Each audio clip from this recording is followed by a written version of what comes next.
Hello friends, welcome back in my YouTube channel. Today we will discuss about decomposition and its stages. So if you are new, please subscribe my YouTube channel for further videos. जैसा कि आज का हमारा जो topic है वो है decomposition and his stages. अभी डिकम्पोजिशन क्या होती है और उसमें कौन कौन सी स्टेजेस होती हैं वो आज हम पढ़ेंगे। सबसे पहले डिकम्पोजिशन को देखेंगे कि डिकम्पोजिशन क्यों होती है और इसमें क्या क्या होता है।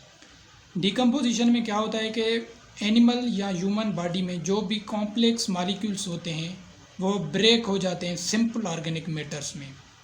मतलब कैसे? जैसे कि कार्बोहाइड्रेट है या प्रोटीन्स हैं, वो जो हैं सिंपल कंपाउंड्स में डिवाइड हो जाएंगे, ब्रेक हो जाएंगे। इससे जो एनिमल या ह्यूमन की बॉडी होगी वो डिकम्पोज होना शुरू हो जाएगी। ये क्यों होता है? ये आफ्टर द डेथ होता है। डेथ के बाद बॉडी जो है डिकम्पोज होना स्टार्ट कर देती है, जिसमें जो कॉम्प्लेक्स मॉलिक्यूल्स होते हैं बॉडी के वो डिवाइड हो जाते हैं या ब्रेक हो जाते हैं सिंपलर कंपाउंड्स में। ये होती है डिकम्पोजिशन की डेफिनेशन। उसके बाद डिकम्पोजिशन की स्टेज पढ़ने से पहले हमें 2 फैक्टर्स पढ़ने होंगे डिकम्पोजिशन में जो आते हैं। एक होता है ऑटोलाइसिस, दूसरा होता है प्यूट्रिफिकेशन।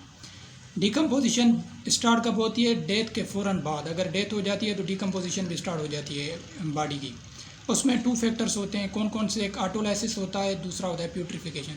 अब इन दोनों में क्या फ़र्क है? ऑटोलाइसिस मैं सिंपली बता रहा हूँ कि ऑटोलाइसिस में टिश्यूज़ की जो ब्रेक डाउन होती है वो बॉडी के अपने ही एंजाइम और केमिकल की वजह से होती है ऑटोलाइसिस में। दूसरा होता है प्यूट्रिफिकेशन। प्यूट्रिफिकेशन में क्या होता है कि टिश्यूज़ की जो ब्रेक डाउन होती है बैक्टीरिया के थ्रू होती है, उससे हम कहेंगे प्यूट्रिफिकेशन। ये दोनों ऑटोलाइसिस और प्यूट्रिफिकेशन में ये डिफरेंट है कि ऑटोलाइसिस में बॉडी के अपने ही एंजाइम और केमिकल की वजह से ब्रेक डाउन होती है टिश्यू और सेल्स की।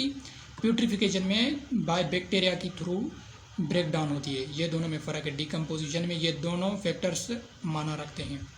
अभी जैसे ही डेथ होगी तो उसके 24 या 36 घंटे के बाद जो हमारा एब्डोमेन है बॉडी का वो एक ग्रीन डिस्कलरेशन देगा।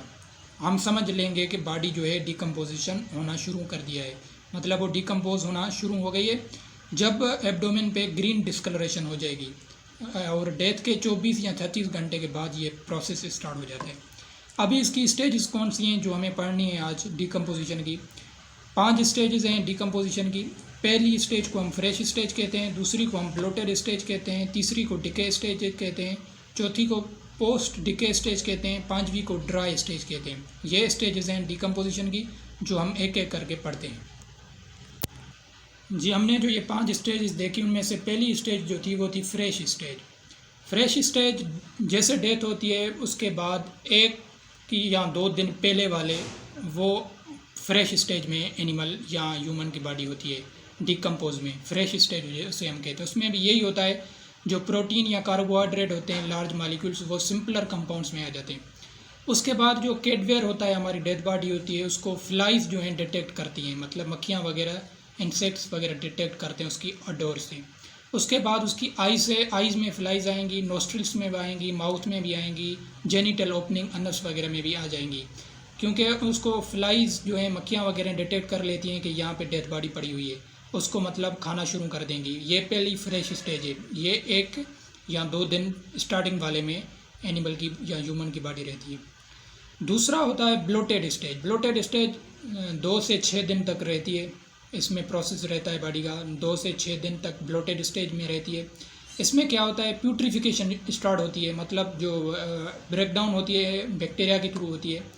और इसमें जो कैडवेयर है डेथ बॉडी है वो सोयल होना शुरू हो जाती है, सोइलिंग हो जाती है बॉडी की। उसके बाद जो फ्रेश फ्लाइज हैं, फ्रेश मक्खियाँ हैं वो आ जाती हैं इसमें, और यहाँ पे मैगट्स की शेप बनती जाते हैं, इन्फेक्शंस या मैगट्स बन जाते हैं, जिससे वो फ्लाइज जो हैं फीड करते हैं, अपनी फीडिंग वहाँ से लेती हैं, उसकी बॉडी से ही लेती हैं। ये होता है ब्लोटेड स्टेज में। ये 2 से 6 दिन के लिए होता है। उसके बाद तीसरी जो स्टेज है उसे हम कहते हैं डिके स्टेज। डिके स्टेज 5 से 11 दिन तक रहती है बॉडी में। डिके स्टेज में रहता है 5 से 11 दिन। जब होंगे बॉडी को बाहर पड़ते हुए, डिकम्पोज होते हुए, तो वो डिके स्टेज में आ जाएगी। इसमें क्या होता है कि एब्डोमिनल जो वाल्स होते हैं वो ब्रेक्स हो जाते हैं और जो गैसेस होती हैं बॉडी में वो स्केप कर जाती हैं। उसके बाद जो फ्लाइज होती हैं वो अपना फीडिंग जो होती है एक्सटर्नली और इंटरनली मैगट्स से लेती हैं। इसमें लार्ज मासेस होते हैं मैगट्स के डिके स्टेज में, ये 5 से 11 दिन के दरमियान होती है। और चौथी जो है पोस्ट डिके स्टेज हम कहते हैं, ये 10 से 25 दिन के दरमियान होती है पोस्ट डिके स्टेज। इसमें क्या होता है, जो कैडवेयर होता है वो बिल्कुल ड्राई आउट हो जाते हैं, मतलब सुकड़ जाता है पूरा का पूरा, और मैगट्स वगैरह जो हैं वो भी लेफ्ट हो जाते हैं, निकल जाते हैं इससे। ये चौथी स्टेज में होता है, मतलब जो कैडवेयर होता है, जो डेथ बॉडी होती है पूरी की पूरी सुकड़ जाती है 10 से 25 दिन के दरमियान। उसे वो कौन सी स्टेज है, पोस्ट डिके स्टेज है। और लास्ट जो स्टेज है उसे हम कहते हैं ड्राई स्टेज। ये ओवर द 25 डेज होती है, 25 दिन से ज़्यादा होती है, 25 दिन के दरमियान होती है। जब बॉडी को 25 दिन से ज़्यादा हो जाएंगे वो ड्राई स्टेज में आ जाएगी। इसमें क्या होता है, हेयर्स और बोन्स जो हैं वो रिमेंस होंगे, बाकी टोटल जो बॉडी स्ट्रक्चर है वो ख़त्म हो जाएगी, सिर्फ ही सिर्फ उसके बोन्स वहाँ पे रहेंगे। और उसकी जो ऑर्डर है, स्मेल है, वो सेवरल मंथ तक लास्ट करेगी। क्योंकि हम देखते हैं कि अगर कोई एनिमल की बॉडी रास्ते में पड़ी हुई है तो वो उसको 1 माह भी हो जाएगा फिर भी उसकी हमें स्मेल आती है। तो वो जब भी हमें उसकी स्मेल आएगी वो सेवरल मंथ तक, तो हम कहेंगे ये अभी तक ड्राई स्टेज में है, क्योंकि ये ओवर द 25 दिन तक ये स्टेज में एनिमल रहता है। तो दैट्स इट, ये था आज का टॉपिक, और इंशाल्लाह कल एक न्यू टॉपिक के साथ आपके सामने आएंगे। अगर आपने अभी तक सब्सक्राइब नहीं किया है तो मेरे चैनल को सब्सक्राइब करें, और फर्दर मोर वीडियोज़ ऐसे देखने को आपको मिलेंगे। Thank you.